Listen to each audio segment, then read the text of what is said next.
महादेव अब गुण भवन विष्णु सकल गुण धाम। जेहि कर मनोरम जाहि सन तेहि सन काम।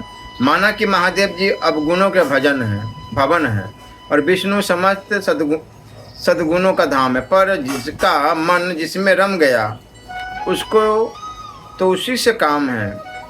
जो तुम मिलते हो प्रथम मुनीसा सुनते हो सीख तुम्हारी धरी शीशा। अब मैं जन्म शंभु हित हारा को गुण दूषण करे बिचारा। हे मुनीश्वरों, यदि आप पहले मिलते तो मैं आपका उपदेश सिर माथे रखकर सुनती, परंतु अब तो मैं अपना जन्म शिव जी के लिए हार चुकी, फिर गुण दोषों का विचार कौन करे। जो तुम्हारे हट हृदय विशेषी रही न जाई बिनु किए बरेसी। तो कुतुकी अन्न आल सुनाही बर कन्या अनेक जग माही। यदि आपके हृदय में बहुत ही हट है और विवाह की बातचीत बड़े किए बिना आपसे रहा ही नहीं जाता, तो संसार में बर कन्या बहुत है। खिलवाड़ करने वालों को आलस्य तो होता ही नहीं और कहीं जाकर किए। जन्म कोटि लगी रगर हमारी बरऊ शंभुनाथ रहूं कुमारी। तजऊ न नारद कर उपदेशु आपू कही सत्य बार महेशु। मेरा तो करोड़ जन्मों तक यही हट रहेगा कि या तो शिव जी को बरूंगी, नहीं तो कुमारी ही रहूंगी। स्वयं शिव जी तो 100 बार कहे तो भी नारद जी के उपदेश को न छोड़ूंगी। मैं पापरों कही जगदम्बा तुम गृह गवन हूँ भयो विलंबा। देखी प्रेम बोले मुनि ज्ञानी जय जय जगदम्बे भवानी। जगत जननी पार्वती जी ने फिर कहा कि मैं आपके पैरों पड़ती हूँ, आप पहले अपने घर जाइए, बहुत देर हो गई। शिव जी में पार्वती जी का ऐसा प्रेम देखकर ज्ञानी मुनि बोले, हे जगत जननी, हे भवानी, आपकी जय हो जय हो। तुम माया भगवान शिव सकल जगत पितु मातु। नाई चरण सिर मुनि चले पुनि पुनि हर सत्य गातु। आप माया है और शिव जी भगवान है, आप दोनों समस्त जगत के माता पिता है। यह कहकर मुनि पार्वती जी के चरणों में सिर नवाकर चल दिए। उनके शरीर बार बार पुलकित हो रहे थे। जाई मुनि हिम बंतु पठाए करी बिनती गिरजही गिरह ल्याए। बहुरी सप्तऋषि शिव पही जाई कथा उमा के सकल सुनाई। मुनियों ने जाकर हिमवान को पार्वती जी के पास भेजा और वे विनती करके उनको घर ले आए। फिर सप्तऋषियों ने शिव जी के पास जाकर उनको पार्वती जी की सारी कथा सुनाई। भय मगन शिव सुनत स्नेहा हर्षि सप्तऋषि गवन कोहा। मनु थिर करी तब शंभु सुजाना लगे करन रघुनायक ध्याना। पार्वती जी का प्रेम सुनते ही शिव जी आनंद मग्न हो गए। सप्तऋषि प्रसन्न होकर अपने घर ब्रह्मलोक को चले गए। तब सुजान शिव जी मन को स्थिर करके श्री रघुनाथ जी का ध्यान करने लगे। तारक असुर भयउ तेहि काला भुज प्रताप बल तेज विशाला। तेहि सब लोक लोकपति जीते भय देवे सुख संपत्ति रीते। उसी समय तारक नाम का असुर हुआ जिसकी भुजाओं का बल प्रताप और तेज बहुत बड़ा था। उसने सब लोक और लोकपालों को जीत लिया। सब देवता सुख और संपत्ति से रहित हो गए। अजर अमर सो जीती न जाई हारे सुर करी विविध लड़ाई। तब विरंची सन जाई पुकारे देखे विधि सब देव दुखारे। वह अजर अमर था, इसलिए किसी से जीता नहीं जाता था। देवता उसके साथ बहुत तरह की लड़ाइयाँ लड़कर हार गए। तब उन्होंने ब्रह्मा जी के पास जाकर पुकार मचाई। ब्रह्मा जी ने सब देवताओं को दुखी देखा। सब सन कहा बुझाई विधि धनुज निधन तब होई। शंभु शुक्र शंभुत सुत यहीं भीतई रन सोई। ब्रह्मा जी ने सबको समझाकर कहा, इस दैत्य की मृत्यु तब होगी जब शिव जी के वीर्य से पुत्र उत्पन्न हो। इसको युद्ध में वही जीतेगा।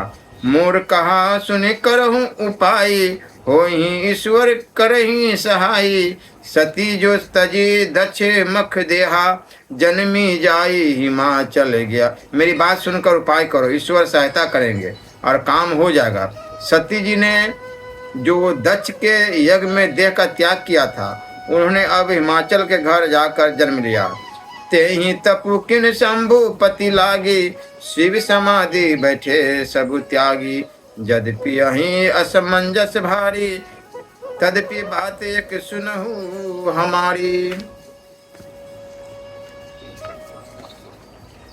सदाचार और धर्म पालन के आदर्श तुलाधार।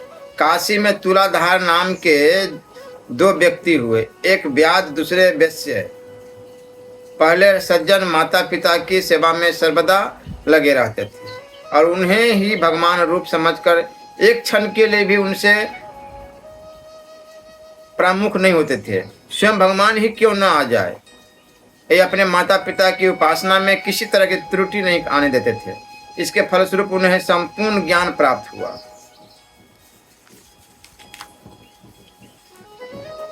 उन्हें भूत भविष्य परोक्ष अप्रोच सब तरह की बातें मालूम हो जाती थी और भगवत तत्व से वे कभी विच्युत नहीं होते थे।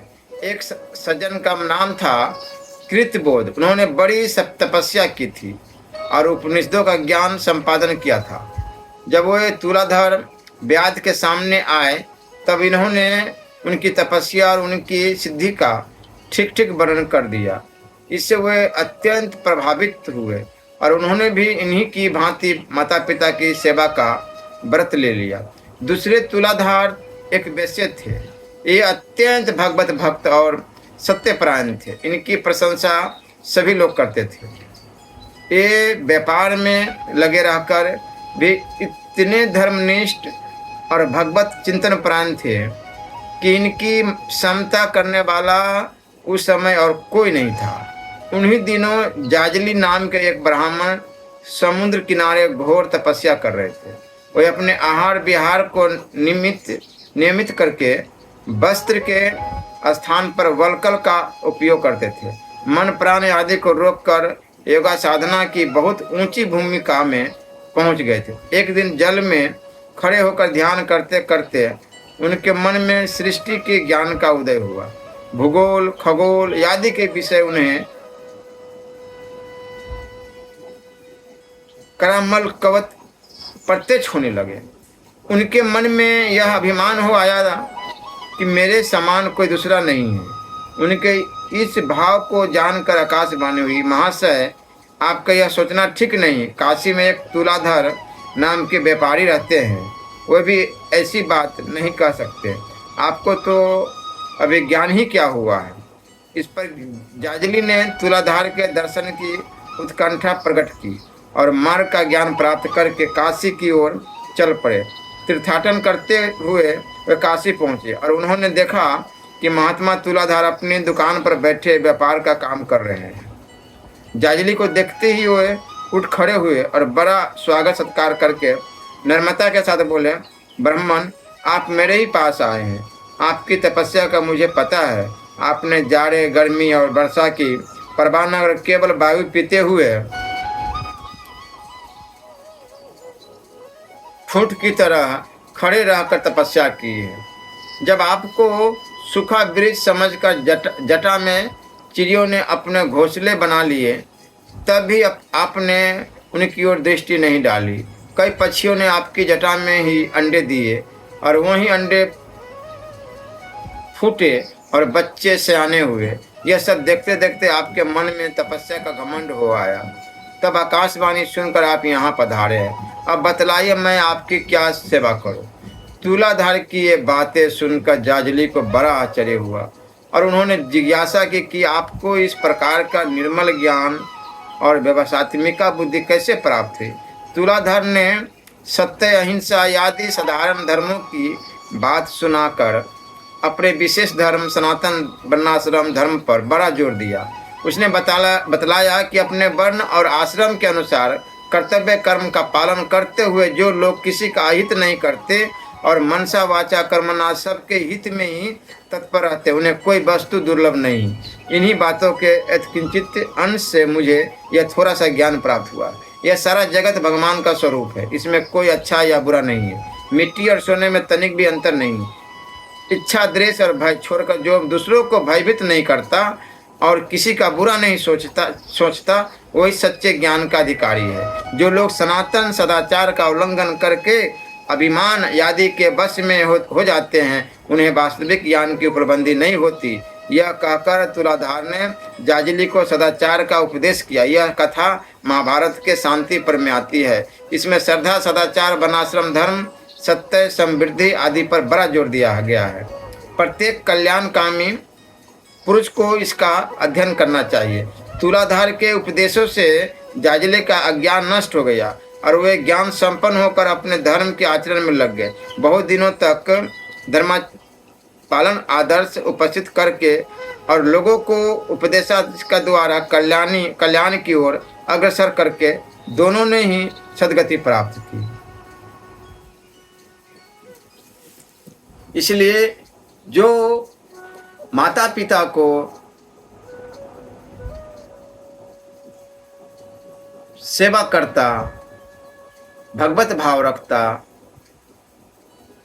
उससे संसार का सारे ज्ञान जो चाहिए सभी प्राप्त हो सकते हैं और हो जाते हैं। ब्रह्मचर्य व्रत संयम नाना धीरज धर्म ज्ञान विज्ञाना सदाचार जप जोग विरागा सभय विवेक कटकु सब भागा। ब्रह्मचर्य नियम, नाना प्रकार के संयम, धीरज, धर्म, ज्ञान, विज्ञान, सदाचार, जप, योग, वैराग्य आदि विवेक की सारी सेना डर कर भाग गई। भागयो विवेक सहाय सहित सो सुभट संयुग महिष मूरे सदग्रंथ पर्वत कंद्रनी महु जाई तेहि अवसर दूरे होनिहारे का करतार को रखबार जग खर भरो परा दुई माथ कई रति नाथ जेहि कहूँ कोपी कर धनु सरुधरा। विवेक अपने सहायकों सहित भाग गया। उसके योद्धा रणभूमि से पीठ दिखा गए। उस समय वे सब सदग्रंथ रूपी पर्वत की कंदराओं में जा छिपे, अर्थात ज्ञान, वैराग्य, संयम, नियम, सदाचार आदि ग्रंथों में ही लिखे रह गए। उनका आचरण छूट गया। सारे जगत में खलबली मच गई और सब कहने लगे, हे विधाता, अब क्या होने वाला है? हमारी रक्षा कौन करेगा? ऐसा दो सिर वाला कौन है जिसके लिए रति के पति कामदेव ने कोप करके हाथ में धनुष बाण उठाया है? जय सजीव जग अचर चर नारी पुरुष अस नाम ते निज निज मर जाद तजी भय सकल बस काम। जगत में स्त्री पुरुष संज्ञा वाले जितने चर अचर प्राणी थे वे सब अपनी अपनी मर्यादा छोड़कर काम के बस हो गए। सबके हृदय मदन अभिलाषा लता निहारी न हुई तरु शाखा नदी उमगी अम्बुधि कहूँ धाई संगम करही तलाओ तलाई। सबके हृदय में काम की इच्छा हो गई। लताओं बेलों को देखकर वृक्षों की डालियां झुकने लगी। नदियां उमड़ उमड़ कर समुद्र की ओर दौड़ी और ताल तैलियां भी आपस में संगम करने मिलने जुलने लगी।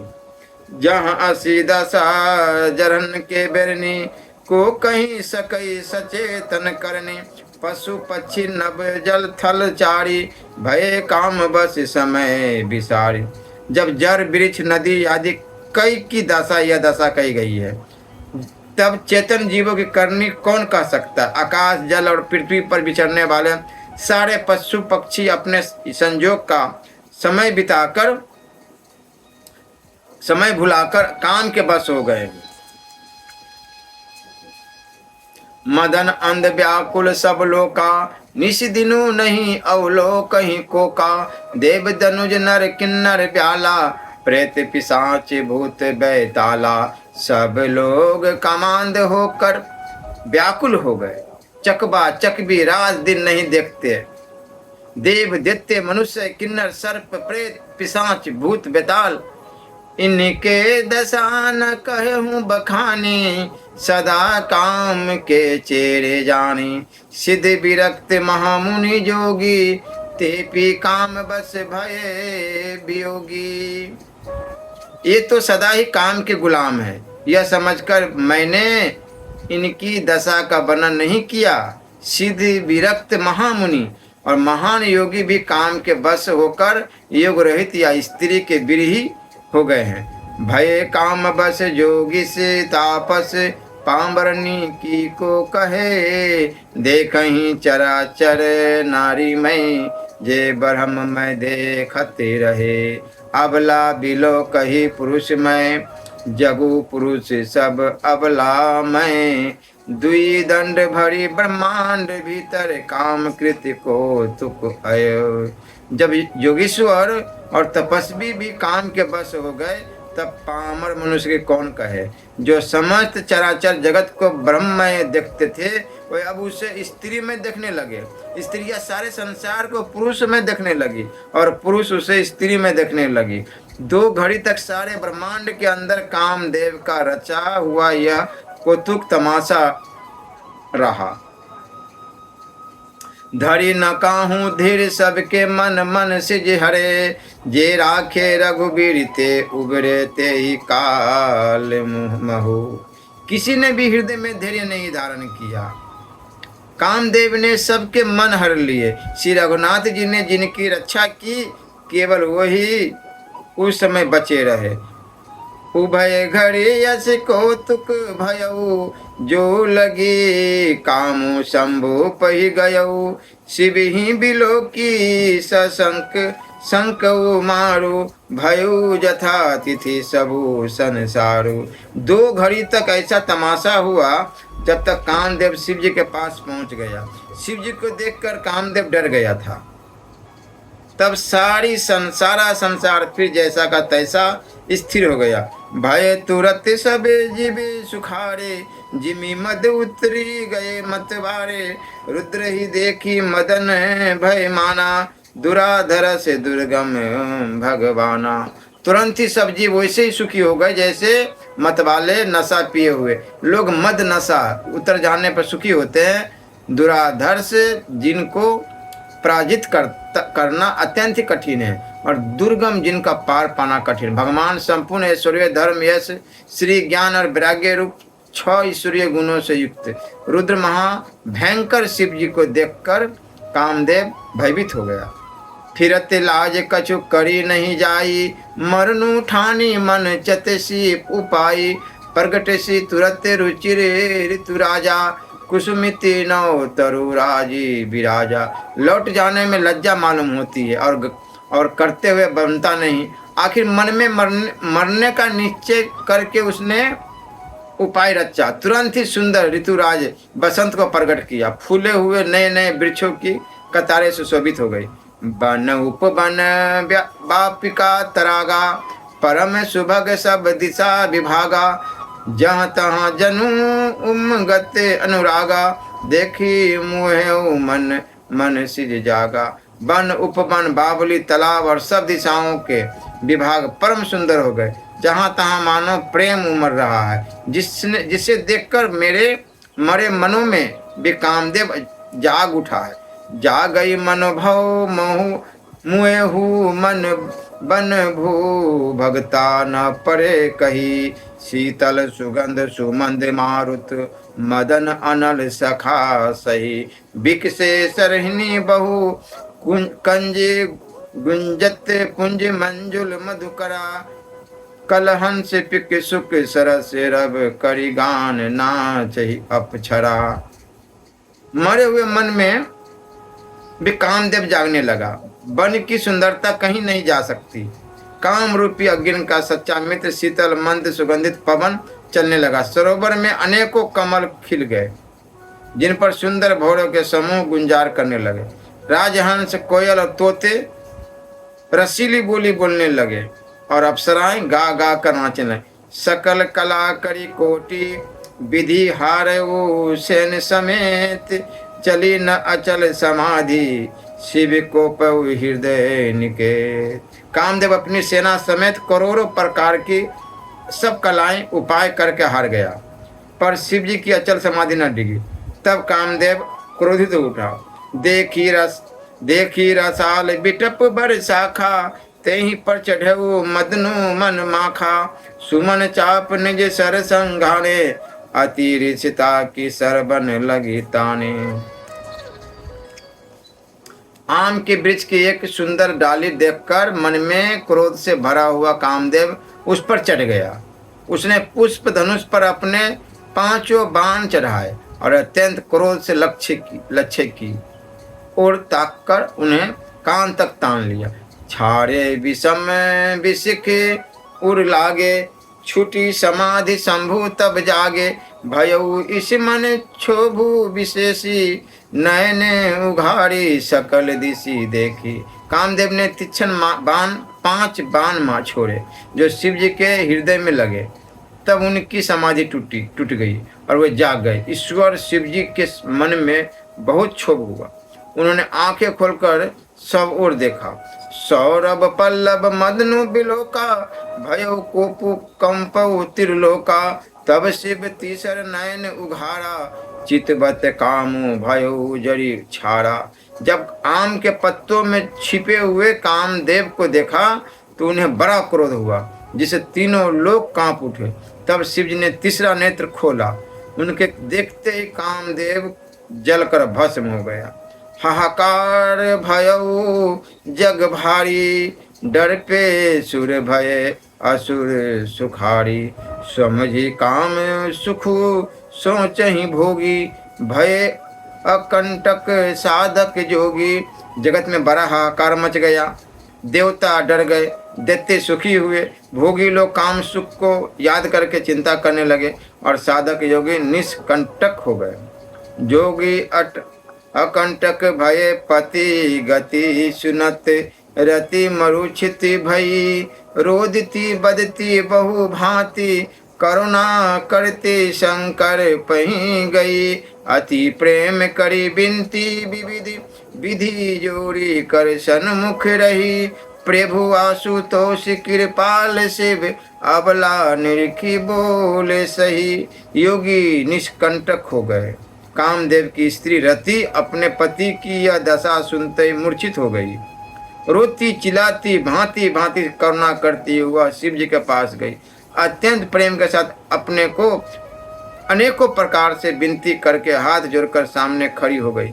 शीघ्र प्रसन्न होने वाले कृपालु शिव जी अबला सहायता असहाय स्त्री को देखकर सुंदर उसको सांत्वना देने वाले वचन बोले।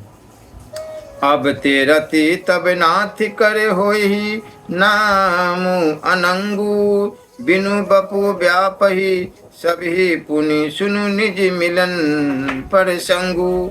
हे रति, अब से तेरे स्वामी का नाम अनंगू होगा, यह बिना ही शरीर के सबको व्यापेगा। अब तू अपने पति से मिलने की बात सुन। जब जदुवंश कृष्ण अवतारा, होई हरन महामहि भारा। कृष्ण तनय होई पति तोरा, बचनु अन्यथा होई न मोरा। जब पृथ्वी के बड़े भारी भार को उतारने के लिए यदुवंश में भगवान श्री कृष्ण का अवतार होगा, तब तेरा पति उनके पुत्र प्रद्युम्न के रूप में उत्पन्न होगा। मेरा यह वचन अन्यथा नहीं होगा।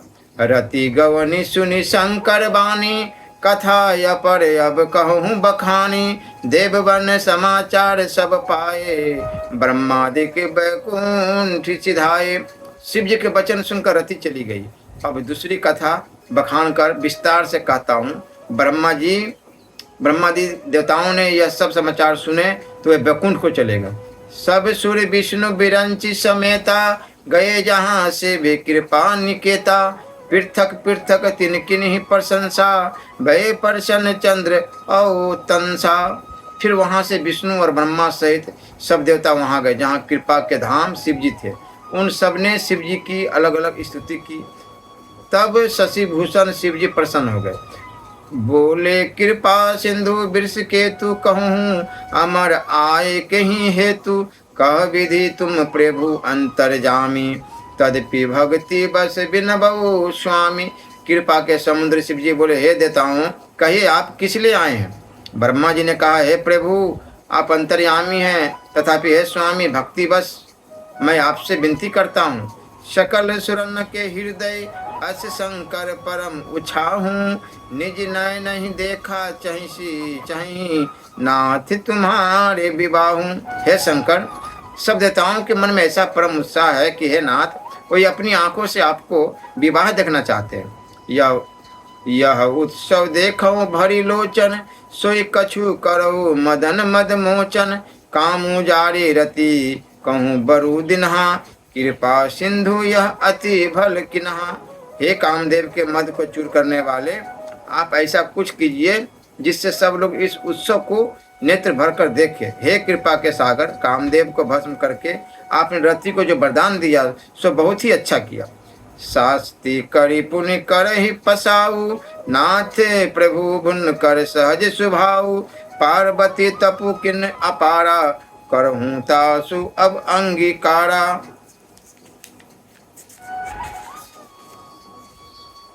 हे नाथ, श्रेष्ठ स्वामियों का यह सहज स्वभाव ही है कि पहले दंड देकर फिर कृपा किया करते हैं। पार्वती ने अपार तप किया है, अब उन्हें अंगीकार कीजिए। सुनी विधि विनय समझी प्रभु बानी, ऐसे ही हो कहाँ सुख मानी। तब देवन दुदुम्भी बजाई, बरस ही सुमन जय जय सुर साई। ब्रह्मा जी की प्रार्थना सुनकर और प्रभु श्री रामचंद्र जी के वचनों को याद करके शिव जी ने प्रसन्नतापूर्वक कहा, ऐसा ही हो। तब देवताओं ने नगाड़े बजाए और फूलों की वर्षा करके जय जय हो, देवताओं के स्वामी की जय हो, ऐसा कहने लगे। और सरोजानी सप्तऋषि आए, तुरंत ही विधि गिरी भवन पठाए। प्रथम गए जह रही भवानी, बोले मधुर वचन छलसानी। उचित अवसर जानकर सप्तऋषि आए और ब्रह्मा जी ने तुरंत ही उसे हिमाचल के घर भेज दिया। वो वहाँ गए जहाँ पार्वती जी थी और उनसे छल से भरे मीठे विनोद युक्त आनंद पहुँचाने वाले वचन बोले। कहा हमार न सुने हूँ तब नारद के उपदेश, अब भा झूठ तुम्हारपन जारो काम महेश। नारद जी के उपदेश से तुमने उस समय हमारी बात नहीं सुनी, अब तो तुम्हारा प्रण झूठा हो गया, क्योंकि महादेव जी ने काम को ही भस्म कर डाला है। मास प्राण तीसरा विश्राम।